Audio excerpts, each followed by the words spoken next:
Hola, ¿qué tal? Un saludo para todos de nueva cuenta aquí en Letras Creativas. Sí, aquí estoy. Claro, hasta el 21 de marzo va a cambiar mi, mi fondo de pantalla, obviamente. Bueno, ¿qué pasa? Que hay que continuar. Si hacemos una cronología, a ver, nos encontramos con que el viaje inicia en el 0028. En este momento, con la adolescencia de los jóvenes nacidos en Hadarian, estamos en el año 0043. Para la Tierra representa el 2049. Supongo yo que para esa fecha ya habrá avances muy especiales. Si al momento se ha logrado que con un láser proyectar la imagen de un gato hacia la Tierra sea fácil, me imagino que entre sonda y sonda se triangulará algún tipo de información láser para poder conectar con la Tierra y hacer llegar en menos tiempo la información. Sin embargo, va a tardar en llegar aquella carta donde se hace el decreto de autoafirmación de los hadarianos. Entonces, veo una estructura en todo esto. Fueron cuatro pequeños libros para adentrarnos en la historia de el exoplaneta. El quinto libro hace una reflexión sobre lo que los filósofos, los astronautas han pensado acerca de su imaginario en el espacio, utilizando obviamente la obra y haciendo comentarios a la obra, con todos sus créditos, claro, del señor y filósofo Frank White, maestro y filósofo. Posteriormente, vamos a analizar y hacerle un homenaje a los exoplanetas, ¿sí? A las sondas que han logrado investigar qué lugares podrían ser propicios en un futuro para ser habitables. Se han descubierto megatierras, inclusive lugares eh, lejanos, pero que podrían ser viables de tener vida. Vida bacteriana, vida inteligente. Bueno, ¿quién nos ha dicho que una bacteria no es inteligente cuando crea enlaces, cuando puede penetrar en nuestro cuerpo, cuando puede alimentarse y hacer sustentable su relación con el medio ambiente al cual llega? Es un tipo de inteligencia, ¿no?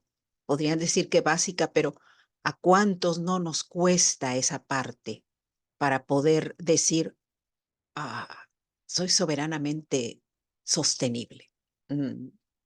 Bueno, en este caso, obviamente casi siempre me quedo pensando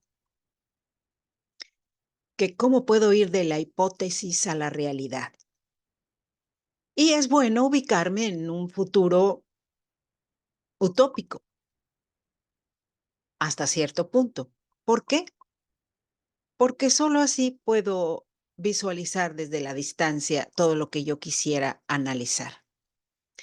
Y bueno, de la utopía a la realidad me lleva a presentarles hoy la primera página, como siempre lo hago cuando empiezo un material, la primera página de lo que es la reflexión, de lo que es el inicio de esta tarea. Y para ello vamos a compartir pantalla. A ver, máquina, ¿vas a dejar que comparta pantalla? Sí, excelente, muchas gracias. Bien, aquí tenemos a ese exoplaneta que espera tener nubes, que espera que el amigo verde les nutra con mucha más agua de la que hasta ahora ha sido posible eh, crear. ¿Y qué vemos además de esto? Bueno, que ya decidí el título del libro, La filosofía de la unidad, de lo hipotético a la realidad, tal como se los explicaba yo en este momento. ¿Y qué probabilidades tiene el exoplaneta hadariano, donde la filosofía de vida se centra en un mundo en unidad? ¿Cómo sería visto entre los pobladores de la Tierra? ¿Sí? Ya lo vimos al final, bueno, no, el que haya comprado el libro se va a dar cuenta de las opiniones que se descubren al momento en que esa información llega a la Tierra. Es innegable pensarlo como una utopía, ¿sí? los sucesos nos marcan en la Tierra que la unidad a veces es algo complejo. Tomando en cuenta los sucesos que de forma continua se dan en la Tierra, donde las fracciones de un partido no se comprenden con la ideología de los contrarios o donde es evidente las preferencias entre un grupo en relación a otro. Siempre van a decir, no, no, no, tú perteneces a ese grupo, o sea, en serio, ¿qué haces aquí? Por ejemplo, ¿no? Por ponerlo en términos muy tajantes. Si empezamos a excluir es porque ya hemos catalogado a los colores, los tamaños, las ideas, los gustos, la probabilidad de unidad. Se entenderá en la suma de todos los que no han sido excluidos por características específicas. Ujú. Ahora bien, ¿quiénes quedan como parte de la exclusión y quiénes como parte de la unidad? Para ello hay que ver que sumamos desde un grupo u otro. ¿Cuál es la suma de nuestros valores, de nuestros intereses, de nuestra cercanía para poder hablar de pertenencia? En primer lugar está el resguardo de los propios elementos que nos dan identidad, aquello que hemos cosechado, lo que hemos atesorado y que nos pertenece por derecho. Notamos con mucha facilidad que ahí hemos logrado crear una historia, simpatías, empatías y, por supuesto, experiencias difíciles donde no recibimos lo que esperábamos. Y ello va creando un tejido de nuestra historia, con la cual nos vamos cobijando, como lo explicábamos en un post anterior. Por tanto, la experiencia vivida y sufrida se traduce tomando en cuenta que cada grupo va a contar su verdad desde el punto de vista particular, destacando todo aquello donde empatiza en similares condiciones y con los que logró acuerdos. Sin embargo, los que tengan intereses particulares en relación a lo que los otros anhelan o piden, podrían convertirse en un obstáculo para seguir adelante. ¿Sí? Siempre están los que tienen cierto privilegio, los que demandan determinadas opciones, en fin. Entonces, aquí se divide un grupo de otros. En el momento que sus intereses son notablemente diferentes, se empieza a ver la posibilidad en aquellos que pueden negociar unidos y la esperanza brilla en lo que juntos pueden atesorar o cultivar. Si tú no estás dispuesto a integrarte a ese sistema de valores donde puedes atesorar y cultivar, te autoexcluyes o te excluyen. Así es. Del diálogo y la comprensión podemos reconocer las experiencias que cada grupo ha logrado. Cada uno va a cuidar lo que ya tiene y puede percibir el equilibrio en el momento que la respuesta de los otros es comprometida para seguir en ese mismo ritmo de cultivar y hacer crecer lo que se ha logrado. ¿Qué tanto te comprometes con el grupo para concluir una tarea?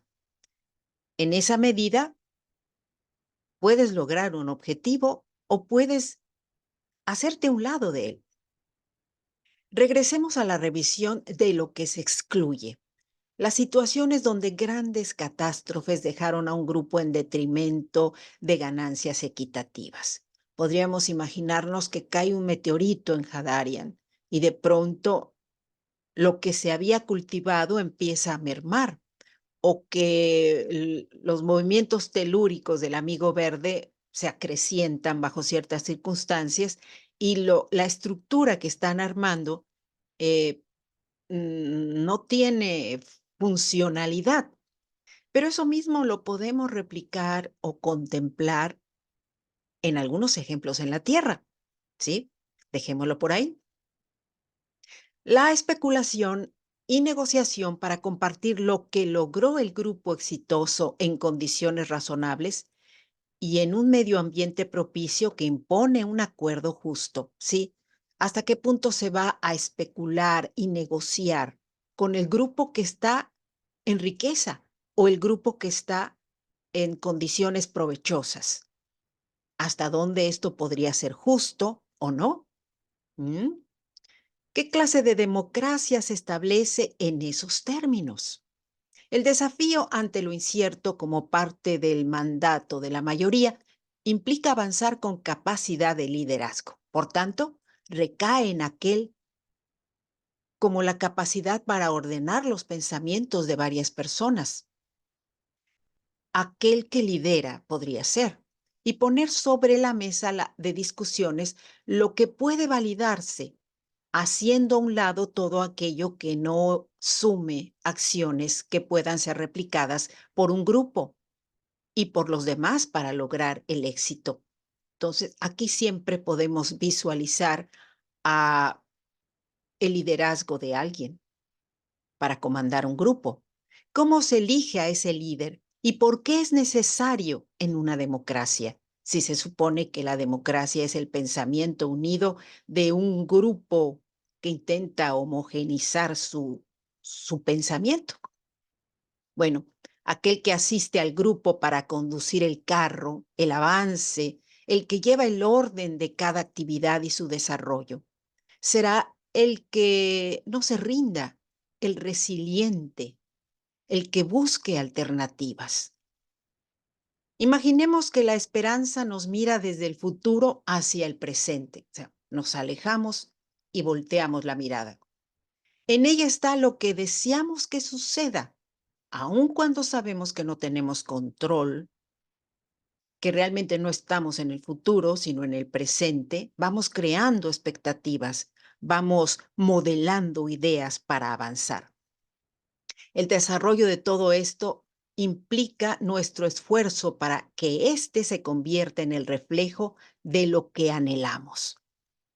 Ahí es fácil reconocer el rostro del líder y preguntarnos, como mirando hacia atrás y observando hacia un espejo o un reflejo del imaginario colectivo que nos observa también. ¿Qué deseas que los otros vean en ti? ¿Sí? Y ahí me quedé anoche, eran las 3:34 cuando dije, no, si ya lo tengo en la mente, lo voy a llevar al papel porque me parece que es muy importante hacer la reflexión. ¿Cuánto papel se ha gastado en analizar la filosofía de la paz, la filosofía de las relaciones equitativas, eh, la filosofía del pensamiento constructivo? Mucho, ¿no? Muchísimo. Ujú. Y la última pregunta es muy interesante. Todos aquellos que han escrito, todos aquellos que se han parado en un foro, ¿cómo desean ser vistos? ¿Cómo desean ser recordados? ¿Y qué tanto influyen con su acción y sus palabras? ¿Sí? Entonces, claro, hay que ser consecuentes, no queda otra. Y si eres consecuente con lo que tú piensas, muchos no van a estar de acuerdo contigo, pero llegará el momento en que digan, oye, ¿tenía razón o no? Habrá quien diga, no, claro que no tenía razón. ¿Por qué le voy a dar la razón? ¿No? Pero eso es parte del tejido que quiero construir. Obviamente aquí ya tenemos el liderazgo de Ariel y el liderazgo de Adar. Y obviamente el soporte equilibrado del maestro WA 54. Ellos, como seres humanos, cometen errores, como seres humanos tienen intereses propios y con todo ello van a tener que avanzar. Pero el avance vamos a contemplarlo desde la mirada del ensayo. Y creo que así comienza. Considero que esa sería, este es el primer borrador del próximo libro, el séptimo libro, de hecho. Me encanta la figura del 7 porque tiene cierta magia. Mm. Y finalmente, en todo hay magia cuando podemos verlo y contemplarlo con todas las aristas posibles para construir algo que nos enriquezca. Esto es lo que les quería comentar el día de hoy.